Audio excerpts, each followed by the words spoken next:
ಮೆಲ್ಕರ್ನ ಬಿರುವ ಕಾಂಪ್ಲೆಕ್ಸ್ನಲ್ಲಿ ಕಾರ್ಯನಿರ್ವಹಿಸುತ್ತಿರುವ ಎಆರ್ಟಿಒ ಇಲಾಖೆಯ ಕಚೇರಿಯನ್ನು ಖಾಸಗಿ ಕಟ್ಟಡದಿಂದ ಸ್ಥಳಾಂತರಿಸಿ ಸರ್ಕಾರಿ ಸ್ಥಳವನ್ನು ಗುರುತಿಸಿ ಅಲ್ಲಿಗೆ ವರ್ಗಾಯಿಸಬೇಕು. ಅಲ್ಲಿಯವರೆಗೆ ಬಿಸಿ ರೋಡಿನ ಕೆಎಸ್ಆರ್ಟಿಸಿ ನಿಗಮದ ಕಟ್ಟಡದಲ್ಲಿ ತಾತ್ಕಾಲಿಕವಾಗಿ ಕಾರ್ಯನಿರ್ವಹಿಸಲು ಕ್ರಮ ಕೈಗೊಳ್ಳಬೇಕು ಎಂದು ಸಾಮಾಜಿಕ ಕಾರ್ಯಕರ್ತ ಖಾಲಿದ್ ನಂದವರ ಜಿಲ್ಲಾಧಿಕಾರಿಗೆ ಸಲ್ಲಿಸಿರುವ ಮನವಿಯಲ್ಲಿ ಒತ್ತಾಯಿಸಿದ್ದಾರೆ. ಇದು ಪಾಣೆಮಂಗಳೂರಿನಲ್ಲಿ ಬಂಟ್ವಾಳ ತಾಲೂಕಿನಲ್ಲಿ ಮೆಲ್ಕರ್ ಇರುವಂಥ ಆರ್ಟಿಒ ಗ್ರೌಂಡ್. ಇದು ಪ್ರೈವೇಟ್ ಆರ್ಟಿಒ ಗ್ರೌಂಡ್. ಇಲ್ಲಿ ನೋಡಿ, ಇದು ಪ್ರೈವೇಟ್ ಆರ್ಟಿಒ ಗ್ರೌಂಡ್. ಇದು ಇಲ್ಲಿ ಅಂದರೆ ನೋಡಿ, ಪ್ರೈವೇಟ್ ಜಾಗದಲ್ಲಿ ಮಾಡ್ತಾ ಇದ್ದಾರೆ. ನನ್ನ ಲೆಕ್ಕದಲ್ಲಿ ನನಗೆ ಬಂದ ಮಾಹಿತಿ ಪ್ರಕಾರ ಒಂದು 5 ಲಕ್ಷ ಬಾಡಿಗೆಯನ್ನು ಕೊಟ್ಟು ಇಲ್ಲಿ ಪ್ರೈವೇಟ್ ಮಾಡ್ತಾ ಇದ್ದಾರೆ ಅಂತ. ಇದು ಬಿಲ್ಡಿಂಗ್ ನೋಡಿ, ಇದು ಬಿರುವ ಗ್ರೌಂಡ್ ಬಿಲ್ಡಿಂಗ್ ನೋಡಿ.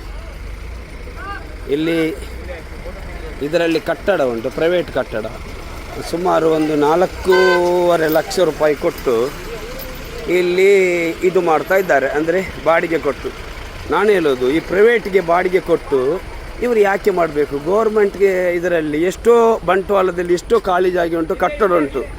ಅಲ್ಲಿ ಗೌರ್ಮೆಂಟ್ ಕಟ್ಟಡ ಇದೆ, ಗೌರ್ಮೆಂಟ್ ಬಸ್ ಸ್ಟ್ಯಾಂಡ್ ನಿಲ್ದಾಣದಲ್ಲಿ ಎಷ್ಟೋ ಬಿಲ್ಡಿಂಗ್ ಇದೆ ಖಾಲಿಯಾಗಿ, ಅಲ್ಲಿ ಗ್ರೌಂಡು ಉಂಟು. ಹಾಗೆ ಇರುವಾಗ ಇಲ್ಲಿ ಯಾಕೆ ಮಾಡಬೇಕು? ಪ್ರೈವೇಟ್ಗೆ ಬಾಡಿಗೆ ಒಂದು 5 ಲಕ್ಷ ತಿಂಗಳಿಗೆ ಕೊಟ್ಟು, ನನ್ನ ಲೆಕ್ಕದಲ್ಲಿ ಒಂದು 10 ವರ್ಷ 9 ವರ್ಷ ಆಗಿದೆ ಅಂತ ಕಾಣ್ತದೆ. ಇಲ್ಲಿ ನೋಡಿ, ಎಷ್ಟು ಈ ಕಟ್ಟಡದಲ್ಲಿ ಎಷ್ಟು ಅಂಗಡಿ ಆರ್ಟಿಒಗೆ ಉಂಟು ನೋಡಿ. ಇದೆಲ್ಲ ಪ್ರೈವೇಟ್ ಬಾಡಿಗೆ ಕೊಟ್ಟು ಮಾಡುವಂಥದ್ದು ನೋಡಿ. ಇಲ್ಲಿ ನೋಡಿ, ಇದೆಲ್ಲ ಕಟ್ಟಡ, ಆರ್ಟಿಒ ಕಟ್ಟಡ.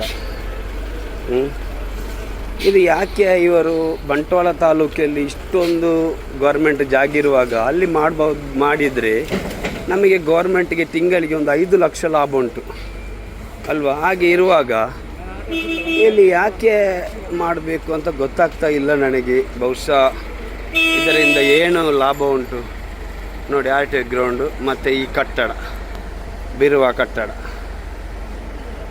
ನೋಡಿ. ಮೊದಲು ಇಲ್ಲಿ ಇಕ್ಕಟ್ಟಾಗ್ತದೆ, ಗಾಡಿ ಬರಲಿಕ್ಕೆ ಹೋಗಲಿಕ್ಕೆ ಎಲ್ಲ ಆಗ್ತಾ ಇಲ್ಲ. ಹಾಗೆ ಇರುವಾಗ ಇಲ್ಲಿ ಯಾಕೆ ಮಾಡಬೇಕು ಅಂತ ಒಂದು ಡೌಟು ನೋಡಿ. ಆರ್ಟಿಒ ಗ್ರೌಂಡ್ ಇದು, ಈ ಬಿಲ್ಡಿಂಗು, ಇದರಲ್ಲಿ ಒಂದು 5-6 ಕಟ್ಟಡ ಉಂಟು.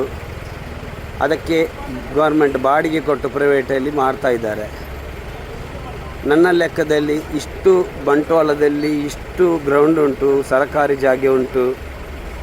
ಹಾಗೆ ಇರುವಾಗ ಇದಕ್ಕೆ ಪ್ರೈವೇಟಿಗೆ ಬಾಡಿಗೆ ಕೊಟ್ಟು ಯಾಕೆ ಮಾಡಬೇಕು? ಅಲ್ಲಿ ಬೀಚ್ ರೋಡು ಗೌರ್ಮೆಂಟ್ ಬಸ್ ನಿಲ್ದಾಣದಲ್ಲಿ ಎಷ್ಟೋ ಕಟ್ಟಡ ಖಾಲಿ ಉಂಟು, ಜಾಗ ಗ್ರೌಂಡು ಉಂಟು. ಇರುವಾಗ ಇಲ್ಲಿ ಯಾಕೆ ಮಾಡಬೇಕು ಅಂತ ನನ್ನದೊಂದು ಪ್ರಶ್ನೆ.